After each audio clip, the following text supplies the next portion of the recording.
J'ai peur que mes prochaines relations soient fades en comparaison de mon ancienne relation ou de ma relation actuelle avec un pervers narcissique ou une perverse narcissique. Peut-être que c'est une peur que vous avez déjà eue, que vous avez d'ailleurs, si vous l'avez, mettez-moi ça dans les commentaires. Et souvent, vous faites des comparaisons et peut-être même que vous êtes libéré d'une relation toxique. Vous l'avez encore en tête, cette personne. Vous avez fait de nouvelles rencontres, mais ces rencontres vous ont paru totalement fades à côté de cette ancienne relation toxique et vous seriez tenté d'y retourner. Bref, c'est un petit peu le bordel dans votre esprit et aujourd'hui, vous voulez vous en sortir et comprendre ce qui se passe. C'est ce qu'on va voir dans cette vidéo. Bonjour à vous, ici Fabien Arnoux, votre coach pour vous extraire d'une relation toxique afin d'être libre, mais surtout de retrouver confiance en vous, retrouver votre joie de vivre et vivre une véritable renaissance. Avant d'aller plus loin, si vous n'êtes toujours pas abonné à cette chaîne YouTube et que vous me découvrez à travers cette vidéo, c'est le moment de cliquer sur s'abonner si vous le souhaitez et sur la petite cloche de notification afin d'être tenu au courant de mes prochaines vidéos pour vous aider au quotidien à vous libérer le plus rapidement possible ou à vous reconstruire le plus rapidement possible de ce type de relation hautement destructrice. Alors c'est un phénomène qui vient régulièrement, que j'ai souvent entendu, c'est pour ça que je fais une vidéo spécifique là-dessus. Ce phénomène de maintenant mes relations sont fades. Depuis que j'ai vécu cette relation, aujourd'hui les autres relations sont fades ou je compare et je trouve ça fade. Et je sais que c'est un phénomène qui est souvent bloquant et qui empêche une personne de se reconstruire ou des fois même de se libérer par ne serait-ce que projection de me dire oh, j'ai jamais connu ça, ça a été d'une intensité extraordinaire et j'ai peur maintenant finalement de ne plus revivre ça. Et oui, le pervers narcissique ou la perverse narcissique agit une fois de plus sur votre cerveau, comme je dis souvent, comme de la drogue. Et c'est aujourd'hui, vous avez été drogué, vous avez été habitué à vivre des shoots émotionnels extrêmement forts, extrêmement intenses, autant dans le haut que dans le bas.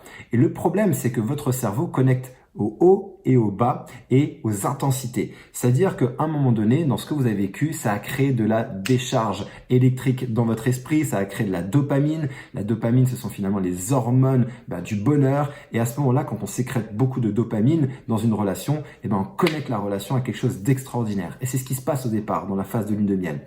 La phase de lune de miel, c'est la fameuse phase où finalement le manipulateur, la manipulatrice, perverse narcissique, va en fait complètement vous décoder et va comprendre où sont vos failles et va chercher à combler systématiquement chacune de vos failles. Souvent, on va rencontrer d'ailleurs ce type de personnes dans des moments de fragilité de sa vie. Soit le terrain était favorable déjà avant parce qu'il y a une faible estime de soi liée à son passé, liée à ses blessures passées, soit c'est un moment dans sa vie où finalement on est en fragilité. Peut-être la perte de quelqu'un, peut-être que vous étiez en train de prendre soin d'un de vos parents qui était mourant et vous étiez dans un niveau d'énergie bas et que ça faisait des mois et des mois que vous aviez du mal à gérer cette situation, peut-être la perte d'un travail. Bref, d'ailleurs ce serait intéressant que vous mettiez dans les commentaires à quel moment précis vous avez rencontré cette personne-là et qui s'est certainement proposé ou imposé comme étant un sauveur. Et c'est ce qui s'est passé, c'est qu'à un moment donné, vous avez connecté cette personne comme waouh, la personne qui, dans une période difficile, vous a un petit peu sorti la tête de l'eau, vous a fait vivre autre chose et là vous avez vécu une intensité émotionnelle extrêmement forte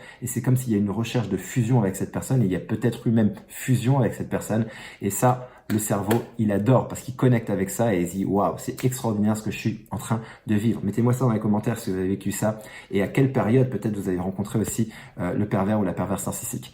Alors, ce qui est important de comprendre par rapport à ça, c'est que finalement, on sécrète dans ce type de relation des décharges de dopamine et c'est, comme je disais tout à l'heure, l'hormone du bonheur. Et à ce moment-là, qu'est-ce qui va se passer? Vous allez en fait comparer vos prochaines relations ou projeter dans le fait que les prochaines relations vont être fades. Pourquoi? Parce que vous n'avez jamais connu cette intensité émotionnelle avant. Et en faisant ça, en faisant cette comparaison-là, malheureusement, vous vous tirez une balle dans le pied. Parce que ce type de relation, il faut vraiment comprendre, ce sont des relations qui sont complètement destructrices. Ce sont des relations malsaines qui font certes vivre des pics émotionnels importants autant dans le haut que dans le bas, mais qu'une relation stable, une relation équilibrée, une relation d'amour et de respect, il va y avoir bien évidemment des shoots, des intensités aussi, mais que ce sera certainement un peu moins intense et qu'il va falloir tout simplement réadapter son corps à une nouvelle forme d'énergie dans la relation. Ça ne veut pas dire que votre vie va être fade. C'est juste dire qu'il faut se réadapter à un nouveau cycle, un nouveau rythme de vie. C'est comme une personne qui a eu l'habitude de faire la fête tout le temps et de picoler tous les week-ends et de se mettre des caisses tous les week-ends et d'être complètement bourré et arraché et de passer ses week-ends à faire la fête de cette façon et qui d'un coup passe ses week-ends avec une bouteille d'eau. Cette personne-là, elle va avoir un temps pour se réapproprier finalement une nouvelle forme de vie, une nouvelle forme de soirée, de commencer à expérimenter de nouvelles ressources à l'intérieur d'elle pour pouvoir comprendre qu'elle peut prendre autant de plaisir à passer un moment avec ses amis en soirée sans boire d'alcool. Au départ, ça va lui paraître fade parce qu'elle a été habituée. C'est juste une question d'habitude. Mais c'est comme manger salé. Tu es habitué à manger salé ou à prendre ton sucre avec ton café et tu verras que ça c'est quelque chose qui arrive très souvent. La plupart des gens qui buvaient du café avec du sucre, qui ont commencé à arrêter de prendre du sucre dans le café pour leur santé par exemple, ont au départ détesté les cafés sans sucre. Et au fur et à mesure, ont commencé à prendre l'habitude de boire du café sans sucre.